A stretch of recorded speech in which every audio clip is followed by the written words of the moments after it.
গোল, লক্ষ্য। Elon Musk, চিনেন Elon মাস্ককে?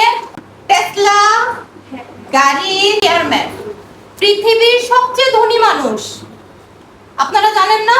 কখনো গুগলে সার্চ করে, মোবাইল তো সারাক্ষণ দেখেন, হাতে সারাক্ষণ মোবাইল থাকে, ফোন থাকে, কিন্তু প্রবলেম হচ্ছে ফোনের মধ্যে কখনো গুগলটা ওপেন করা হয় না, সারাক্ষণ হয় ইউটিউব না হয় ফেসবুক।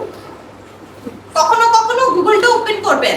এলন মাস্ক হচ্ছে পৃথিবীর সবচেয়ে ধনী মানুষ। একজন এলন মাস্ককে জিজ্ঞেস করলো যে আপনি পৃথিবীর সবচেয়ে ধনী মানুষ, এটা কিভাবে?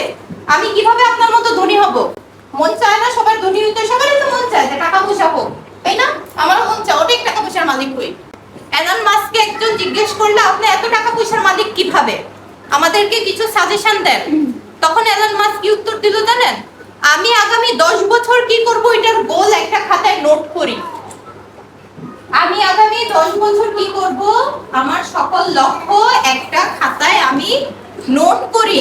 বলে তারপর কি করে?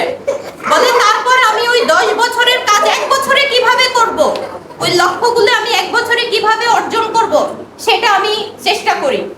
বলে যে আপনি কি পাগল? বলে হ্যাঁ আমি পাগল। Yes I am mad. বলে এটা কেন? বলে কারণ আমি 10 বছরের জন্য যে লক্ষ্যগুলি সেট করতেছি, আরেকজন তো 10 বছরের জন্য সেম লক্ষ্য সেট করতেছে, তাহলে সে তো 10 বছর পরে এগুলি পূরণ করার চেষ্টা করবে। আমি 1 বছরে সেগুলি পূরণ করলে আমি তো তার থেকে এক ধাপ এগিয়ে যাব। আমি তার থেকে এক ধাপ এগিয়ে যাব। দ্যাট মিন্স সে 10 বছরের কাজ 1 বছরে কমপ্লিট করে। এজন্য সে পৃথিবীর সবচেয়ে ধনী মানুষ।